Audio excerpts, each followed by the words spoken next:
नमस्कार, capital TV Uttar Pradesh देख रहे हैं आप और मैं हूं आपके साथ शिवानी रतूड़ी। यूपी में बरेली इन दिनों सुर्खियों का विषय बना हुआ है। जिस तरह से हिंसा भड़काने की कोशिश की गई, उसने सियासत को हिलाकर रख दिया है। लेकिन उपद्रव फैलाने वाले ये भूल गए थे कि अब यूपी में इस तरह जहर फैलाने वालों को बर्दाश्त नहीं किया जाएगा। एक तरफ नमाज के बाद का बवाल, दूसरी तरफ सरकार का बुलडोजर मोड़। योगी आदित्यनाथ की अगुवाई में यूपी प्रशासन अब उसी जमीन पर खड़ा है जहां कानून की हर एक लकीर को सख्ती से खींचा जा रहा है। कोई उपद्रव करे या उसे पनाह दे, दोनों की खैर नहीं। मुख्यमंत्री योगी आदित्यनाथ ने यह साफ कर दिया है कि उत्तर प्रदेश में अब कानून से खेलने वालों को या तो जेल मिलेगी या फिर बुलडोजर की गर्जना सुनाई देगी। ये सिर्फ प्रशासनिक कार्रवाई नहीं है, बल्कि उस सोच के खिलाफ युद्ध है जो शांति से खिलवाड़ करती है। होटल हो या शोरूम, अगर नियम तोड़े हैं और उपद्रवियों के साथ खड़े नजर आए हैं तो अब कोई नहीं बचेगा। योगी सरकार का फॉर्मूला सीधा है, कानून तोड़ोगे तो कार्रवाई झेलोगे। इसी के चलते तौकीर जो मुख्य साजिश करता है, उनके करीबियों पर लगातार गाज गिरी है और अब एक और नाम सामने आया है जिसने उनको पनाह दी थी। क्या कुछ हो रहा है एक्शन के चलते, आइए जानते हैं विस्तार से। तौकीर के करीबी पर गिरी गाज। उत्तर प्रदेश के बरेली शहर में बीते सप्ताह जुम्मे की नमाज के बाद जो कुछ भी हुआ, उसने न सिर्फ शहर बल्कि पूरे प्रदेश को हिलाकर रख दिया। हर शुक्रवार की तरह इस शुक्रवार को भी लोगों की भीड़ मस्जिदों में उमड़ी, यानी कि पिछले सप्ताह की हम बात कर रहे हैं। लेकिन नमाज के बाद अचानक हालात बिगड़ गए। बात बात में नारेबाजी शुरू हुई, हलचल जल्द ही बवाल में तब्दील हो गई और देखते ही देखते माहौल ऐसा बन गया कि पुलिस को सख्ती से निपटना पड़ा, यानी कि लाठीचार्ज करना पड़ा। इस बवाल के बाद जैसे ही मामला शांत हुआ, प्रशासन और सरकार ने तुरंत मोर्चा संभाल लिया और एक एक करके उन चेहरों की पहचान शुरू कर दी गई जो या तो उपद्रव में शामिल थे या फिर उन्हें शरण, समर्थन या संरक्षण दे रहे थे। इसी कड़ी में एक नाम तेजी से सामने आया है, फरहद खान। जी हां, जिनके मकान में मौलाना तौकीर रजा को बवाल के समय छिपते हुए पाया गया। यहीं से कार्रवाई की शुरुआत होती है और अब सरकार की नो टॉलरेंस, जीरो टॉलरेंस नीति के तहत फरहद खान समेत अन्य कई लोगों की संपत्तियां निशाने पर है। उपद्रवियों के खिलाफ तगड़ा एक्शन। फरहद खान का मामला सिर्फ इसलिए नहीं अहम है कि उनके घर में मौलाना को हाउस अरेस्ट किया गया था, बल्कि इसलिए भी है कि ये मकान फाइक एन्क्लेव जैसी पॉश कॉलोनी में बना हुआ था और बीडीए की जांच में यह अवैध पाया गया है। यानी कि उपद्रव फैलाने वाले को संरक्षण दिया और अब मकान भी अवैध है। बीडीए यानी बरेली विकास प्राधिकरण ने मकान का नक्शा, निर्माण की अनुमति और अन्य जरूरी दस्तावेजों की जांच की और पाया कि यह मकान पूरी तरह से नियमों के खिलाफ बनाया गया था। इसके बाद बीडीए ने फरहद खान को नोटिस जारी किया जिसमें स्पष्ट कहा गया कि उन्हें गुरुवार शाम तक मकान खाली कर देना होगा, क्योंकि शुक्रवार को प्रशासन इसे गिराने की कार्रवाई करेगा। इस पूरी प्रक्रिया में प्रशासन की तेजी, योजना और राजनीतिक इच्छा शक्ति साफ नजर आ रही। सरकार ने यह साफ कर दिया है कि ये कार्रवाइयां किसी धर्म, जाति या वर्ग के खिलाफ तो नहीं है, बल्कि सिर्फ एक कानून के खिलाफ जाने वाले पर की जा रही है। बीडीए और प्रशासन की रिपोर्ट के अनुसार फरहद खान जैसे कई और नाम भी इस लिस्ट में हैं, जैसे कि डॉक्टर नफीस जो तौकीर के करीबी माने जा रहे थे, नदीम खान जैसे लोग जिनकी संपत्तियों पर अब जांच के बाद बुलडोजर चल सकता है। बीडीए ने फरहद खान समेत कई अन्य आरोपियों की संपत्ति की सूची तैयार कर ली है, जिनमें डॉक्टर नफीस, नदीम खान से जुड़े तमाम उपद्रवियों के नाम भी शामिल हैं। बीडीए की लिस्ट में होटल, मैरिज होम, शोरूम और आवासीय भवन में भी शामिल हैं, जिन पर अवैध निर्माण के चलते कार्रवाई प्रस्तावित है। अब जरा सोचिए कि सारी कार्रवाई केवल फरहद खान तक सीमित नहीं है।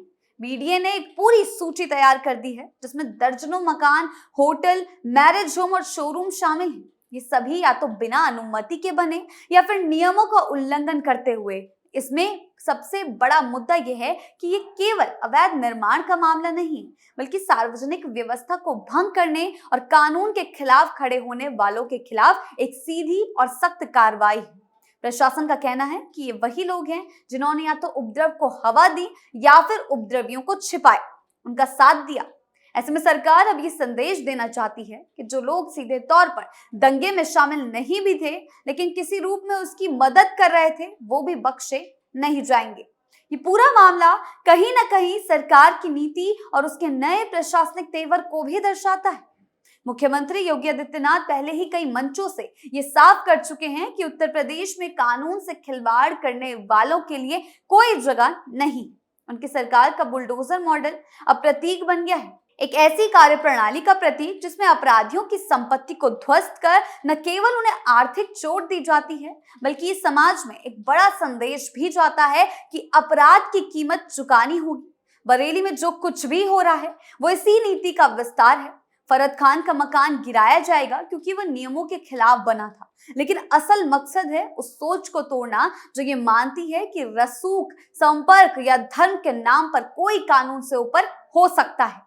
इसके अलावा यह भी गौर करने वाली बात है कि इस बार कार्रवाई सिर्फ पुलिस तक सीमित नहीं रही।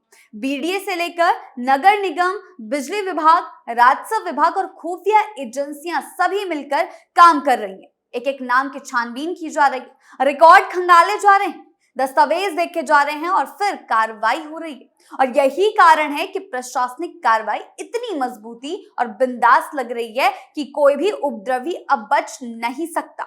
एक और जहां बुलडोजर चलाया जा रहा है, वहीं दूसरी ओर पुलिस की टीमें संभावित विरोध या उपद्रव से निपटने के लिए पूरी तरह से तैयार खड़ी है, क्योंकि आज शुक्रवार है, नमाज का दिन है, जिसके लिए अब बरेली में हाई अलर्ट भी किया गया है। शुक्रवार को बीडीए की टीम फरद खान के घर पहुंचेगी, तब भारी पुलिस बल भी साथ रहेगा ताकि कोई बाधा उत्पन्न ना हो। लोगों के मन में सवाल है कि क्या ये कार्रवाई केवल एक दिखावा है या वाकई में अपराधियों पर सख्ती की जा रही है। कुछ मुस्लिम वर्ग का ये मानना है। इसका जवाब पिछले कुछ सालों के सरकारी रवैये में साफ साफ दिखाई दे रहा है। ये पहला मौका नहीं है जब सरकार ने किसी घटना के बाद सख्त कार्रवाई की हो। पहले भी कई मौकों पर बुलडोजर चला है, संपत्तियां कुर्क की गई हैं और आरोपियों को जेल भेजा गया है। फर्क बस इतना है कि अब ये प्रक्रिया और तेज हो गई है और अब सरकार ये भी देख रही है कि किसने उपद्रवियों को आश्रय दिया, उनका समर्थन किया या फिर उन्हें बचाने की कोशिश की। और यही वजह है कि फरद खान जैसे नाम अब सीधे कार्रवाई के दायरे में आ चुके हैं। बीडीए ने फरद खान समेत कई अन्य आरोपियों की संपत्ति की सूची तैयार कर ली है, जिनमें डॉक्टर नफीस से लेकर नदीम खान से जुड़े तमाम उपद्रवियों के नाम शामिल हैं। जैसा कि हमने आपको पहले भी बताया, बीडीए की लिस्ट में होटल, मैरिज होम सभी चीज शामिल है जिन पर बुलडोजर की कार्रवाई होगी, जिन पर अवैध निर्माण के चलते कार्रवाई प्रस्तावित है। और यदि कोई अपने घर में उपद्रवियों को छुपाता है, जैसे फरद खान ने करा है, उनका साथ देता है या उन्हें समर्थन देता है, तो वो भी उतना ही दोषी माना जाएगा जितना कोई सड़कों पर पत्थर चलाने वाला। जी हाँ, सरकार यही बताना चाहती है कि अपराधियों और उनके मददगारों के लिए कोई जगह नहीं है, चाहे वो किसी भी समाज से आते हों। बरेली की घटना के बाद जिस तरह से प्रशासन ने सक्रियता दिखाई है, वो ये दर्शाता है कि अब सरकार केवल कागजों तक सीमित कार्रवाई नहीं करती, बल्कि जमीन पर उतरकर सीधे सख्त फैसला लेती है। अब आगे क्या होगा ये समय बताएगा। जब बुलडोजर फरद खान के मकान तक पहुंचेगा, तब बरेली एक बार फिर सुर्खियों में होगा, क्योंकि जिस तरीके से एक के बाद एक एक्शन हो रहा है, उससे बरेली अभी भी सुर्खियों का विषय बना हुआ है। ये देखा जाएगा कि क्या कोई विरोध होता है या फिर प्रशासन की तैयारी पूरी तरह कारगर साबित होती है। लेकिन इतना तय है कि ये कार्रवाई केवल एक इमारत को गिराने की नहीं है, बल्कि एक सिस्टम को मजबूत करने की है। ये दिखाने की है कि उत्तर प्रदेश में अब दंगाइयों और उनके समर्थकों के लिए कोई भी जगह नहीं है। सरकार का संदेश साफ है, कानून के खिलाफ कोई जाएगा तो बुलडोजर उसका इंतजार कर रहा है। जी हाँ, ये पूरी घटना और उसके बाद की गई प्रशासनिक कार्रवाई एक साफ संकेत है कि उत्तर प्रदेश में अब कानून व्यवस्था के साथ खिलवाड़ करने की कोई गुंजाइश नहीं बची है। जिस तरह से सरकार ने न सिर्फ उपद्रवियों को चिन्हित किया, बल्कि उनके मददगारों को भी कार्रवाई के घेरे में लाकर बुलडोजर चलाने जैसे कठोर कदम उठाए, वो बताता है कि नया यूपी अब किसी को भी कानून से ऊपर नहीं मानता। ये केवल एक मकान गिराने का मामला नहीं है, एक सोच को गिराने की कोशिश है जो ये मानती है कि रसूख, धर्म या राजनीतिक जुड़ाव के दम पर वो बच निकल सकता है। पर अब वो समय बीत चुका है जब अपराधियों को सामाजिक या राजनीतिक छत्रछाया में संरक्षण मिल जाया करता था। योगी सरकार का बुलडोजर अब केवल दीवारें नहीं गिरा रहा, बल्कि अपराध और अराजकता की बुनियाद को ध्वस्त कर रहा है। बरेली की ये कार्रवाई आने वाले समय में एक मिसाल बनेगी और शायद उन लोगों के लिए चेतावनी भी जो भी ये समझते हैं कि वो कानून से ऊपर है। सरकार का संदेश साफ है, अगर आप दंगाइयों के साथ हैं तो फिर कानून आपके खिलाफ है। आपकी इस बारे में क्या राय है, हमें कमेंट सेक्शन में जरूर बताएं। नमस्कार।